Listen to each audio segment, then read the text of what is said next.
Welcome to discipline academy. இந்த வீடியோவில் நம்ம பாலிட்டி எப்படி 20 நாளில் படித்து முடிக்கிறதுங்கிற ஸ்டடி பிளான் தான் பார்க்க போகிறோம். ஓகேவா?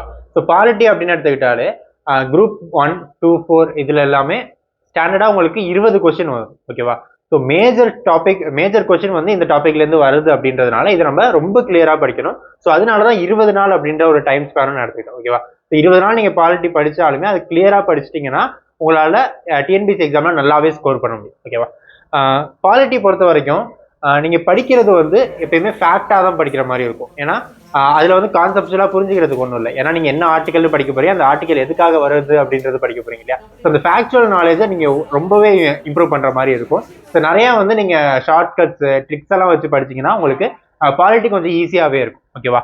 ஸோ ஃபர்ஸ்ட் டே நீங்கள் என்ன பண்ண போறீங்கன்னா இந்திய அரசியல் அமைப்பு எப்படி உருவானது, ஸோ பேக்ரவுண்ட் இருக்கு இல்லையா? ஸோ அந்த இந்திய அரசியல் அமைப்பு எப்படிலாம் உருவானது அப்படின்ற ஒவ்வொரு ஆக்டாக பார்க்க போறீங்க. ஸோ 1773 ஸ்டார்ட் பண்ணி நீங்க வந்து என்ன பண்ண போறீங்க, 1947 வரைக்கும் என்னெல்லாம் ஆக்ட் இருக்கோ அந்த ஆக்ட் எல்லாமே நீங்க படிக்க போறீங்க. ஸோ ஒருவேளை உங்களுக்கு வந்து இவ்வளவு ஆக்ட் வந்து ஒரே நாளில் படிக்கிறது கஷ்டமா இருக்கு அப்படின்னா நீங்க என்ன பண்ணிக்கலாம், இதை ரெண்டா ஸ்பிளிட் பண்ணிக்கலாம். எப்படி ஸ்பிளிட் பண்ணலாம்? 1773 1858 வரைக்கும் ஒரு நாளாகவும் 1858 1947 வரைக்கும் ஒரு நாளாகவும் படிச்சுக்கலாம். ஓகேவா? ஸோ நெக்ஸ்ட் என்ன பண்ண போறீங்க அப்படின்னாக்க இந்திய அரசியலமைப்போட முக்கிய கூறுகள் இருக்கு இல்லையா? ஸோ அந்த முக்கிய கூறுகள்லாம் படிக்க போறீங்க. சைலண்ட் ஃபியூச்சர்ஸ் அப்படின்னு சொல்லுவோம் இல்லையா? ஸோ சோசியலிசம்னா என்ன, ஃபெடரலிசம்னா என்ன, ஸோ இதெல்லாமே நீங்க வந்து பார்க்க போறீங்க. ஸோ இதோட சேர்த்து நீங்க என்ன முகவரியும் படிக்கிறதா இருந்தா படிச்சுக்கலாம், இல்லைன்னா அடுத்த நாள் கூட முகவரியா வச்சுக்கலாம். ஓகேவா? ஸோ இதுதான் வந்து டே 2ஓட பிளானா இருக்க போகுது. ஸோ டே 3 என்ன பண்ண போறீங்க அப்படின்னா ஒன்றியம், மாநிலம் மற்றும் யூனியன் பிரதேசங்கள். ஸோ இதை பத்தி படிக்க போறீங்க. ஓகேவா? இதுக்கும் நீங்க ஒரு நாள் கண்டிப்பா யூஸ் பண்ணலாம். ஏன்னா இப்போ கரண்ட் அஃபேர்ஸ்ல பாத்தீங்கன்னாக்க இந்தியா பாரத் அந்த மாதிரியான ஒரு கன்ஃபியூஷன்லாம் இருக்குல்ல. ஸோ இதெல்லாமே வந்து என்ன ஆர்டிகல் 1ல பத்தி பேசியிருக்காங்க, ஆர்டிகல் 2, ஆர்டிகல் 3, ஆர்டிகல் 4 இதை நீங்க தெளிவா படிக்கணும். அப்புறம் ஒவ்வொரு ஸ்டேட்டுமே எப்படி உருவானுச்சு அப்படின்றத பத்தியும் நீங்க படிக்கணும் இல்லையா? ஸோ இப்போ வந்து ரொம்ப டீப்பாகவும் கேட்க ஆரம்பிச்சிட்டாங்க அப்படின்றதுனால ஒவ்வொரு ஸ்டேட்டுமே எப்படி உருவானது, இதுக்கு முன்னாடி வந்து யூனியன் பிரதேசங்களா இருந்தது எதெல்லாம் ஸ்டேட்டா மாறி இருக்கு, எதெல்லாம் ஸ்டேட்டா இருந்தது யூனியன் பிரதேசங்களா மாறி இருக்கு. ஸோ இதெல்லாமே வந்து நீங்க தெளிவா படிக்கணும். அப்புறம் ஸ்டேட் ரீஆர்கனைசேஷன் ஆக்ட் பத்தியும் நீங்க தெளிவா படிச்சிருக்கணும். ஓகேவா? ஸோ இதெல்லாமே வந்து டே 3ல நீங்க பண்ண வேண்டிய விஷயங்கள்.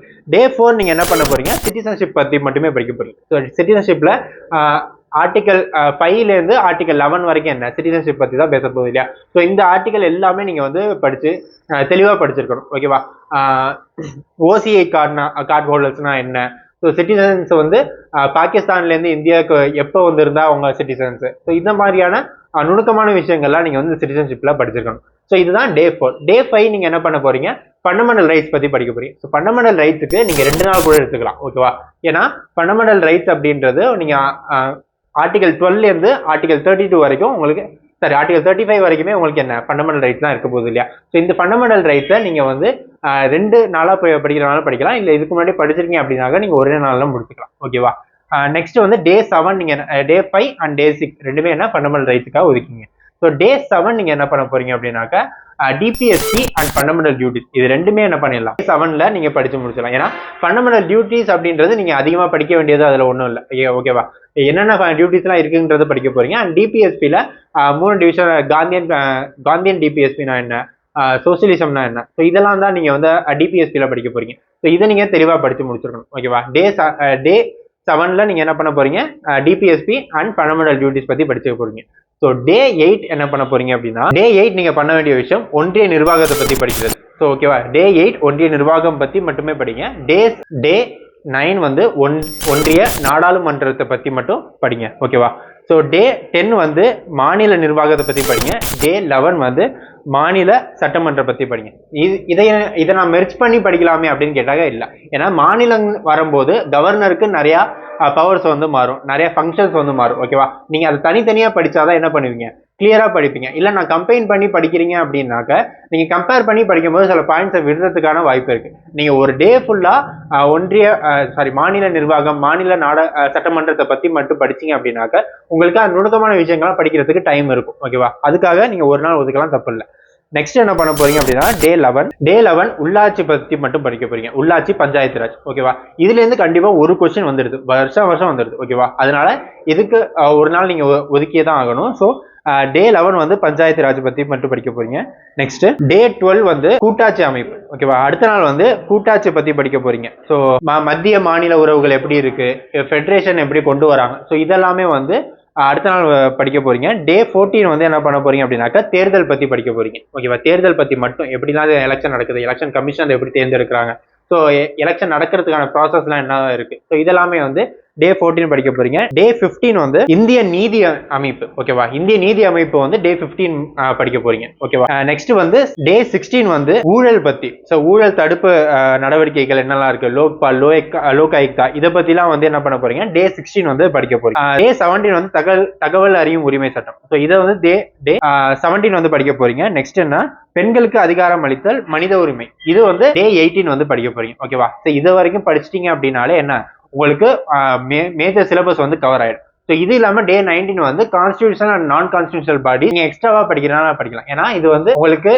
சிலபஸ் இல்லைனாலும் சம்டைம்ஸ் என்ன பண்றாங்க கேட்கறாங்க. ஸோ நீங்க டே 19 வந்து கான்ஸ்டியூஷன் அண்ட் நான் கான்ஸ்டியூஷனல் பாடி நீங்க படிக்கலாம். ஸோ இது படிக்கும் போது என்ன பண்றீங்க அப்படின்னா ரிலேட்டட் ஆர்டிகல், ஒரு நாளைக்கு ஒரு 20 ஆர்டிகல் 30 ஆர்டிகல் அப்படின்னு ஒவ்வொரு நாளுமே வந்து நீங்க படிச்சுட்டு வந்தீங்க அப்படின்னா உங்களால மேஜர் இம்பார்ட்டன்டான ஆர்டிகல்லாம் கவர் பண்ணிருக்க முடியும். ஸோ டே 20 இது எல்லாத்தையுமே சேர்த்து ரிவைஸ் பண்ணுங்க. ஓகேவா? ரிவைஸ் பண்ணிட்டு அண்ட் இன்னொரு ரொம்ப முக்கியமான விஷயம், ஒவ்வொரு நாளுமே நீங்க என்ன பண்ண போறீங்கன்னா டெஸ்ட் எழுதி பார்க்க போறீங்க. இந்திய அரசியலமைப்போட பேக்ரவுண்ட் பத்தி படிக்கிறீங்களா, ஸோ அந்த டாபிக் பத்தி இருக்கிற டெஸ்ட் வந்து ப்ரீவியஸ் கொஸ்டினா இருக்கட்டும், இல்லை வந்து டெஸ்ட் சீரிஸ் போட்டு அந்த டெஸ்ட்ல இருக்க கொஸ்டின்ஸை நீங்க படிக்க போறீங்க, எழுதி பார்க்க போறீங்க. அண்ட் அதுல என்னெல்லாம் தப்பு பண்ணிருக்கீங்க அப்படின்றத ரெக்டிஃபை பண்ணி அதுக்கு நீங்க அனலைஸும் பண்ண போறீங்க. ஓகேவா? இது இப்படி ஒவ்வொரு நாளுமே நீங்க என்ன பண்ணணும் அப்படின்னா டெஸ்ட் கண்டிப்பா போடணும். ஒவ்வொரு நாளுமே டெஸ்ட் போட்டு அனலைஸ் பண்ணீங்கன்னா மட்டும்தான் என்ன உங்களோட மார்க்கை உங்களால இம்ப்ரூவ் பண்ண முடியும். ஸோ டெய்லி டெஸ்ட் அப்படின்றது ரொம்ப ரொம்ப இம்பார்ட்டன்ட். அதை நீங்க கண்டிப்பா ஃபாலோ பண்ணி தான் ஆகும். ஸோ இதெல்லாமே ஃபாலோ பண்ணி டே 1ல இருந்து டே 19 வரைக்கும் நீங்க படிச்சதா டே 20, 21. ஸோ நீங்க எத்தனை நாள் கூட எடுத்துக்கலாம். ரிவிஷன் உங்களால எத்தனை நாள் பண்ண முடியுதோ அத்தனை நாள் நீங்க ரிவைஸ் பண்ணிட்டு என்ன பண்ணிக்கலாம், ஓவராலா பாலிட்டிக்னு ஒரு ஹோல் டெஸ்ட்டும் போட்டு முடிச்சிட்டீங்க அப்படின்னாக்க நீங்க கண்டிப்பா பாலிட்டியில ஒரு நல்ல மார்க் ஸ்கோர் பண்ணலாம். ஸோ உங்களுக்குமே அந்த கான்ஃபிடன்ஸ் அப்படின்றது பூஸ்ட் ஆயிடும். ஓகேவா? ஸோ இந்த மாதிரி அடுத்தடுத்த சப்ஜெக்ட்ஸுக்கு ஸ்டடி பிளான் அப்படின்றது வரப்போகுது. இந்த மாதிரி அடுத்தடுத்த சப்ஜெக்ட்ஸுக்கு ஸ்டடி பிளான் வேணும்னா எடிஸ்பிரண்ட் அகாடமியை சப்ஸ்கிரைப் பண்ணிக்கோங்க.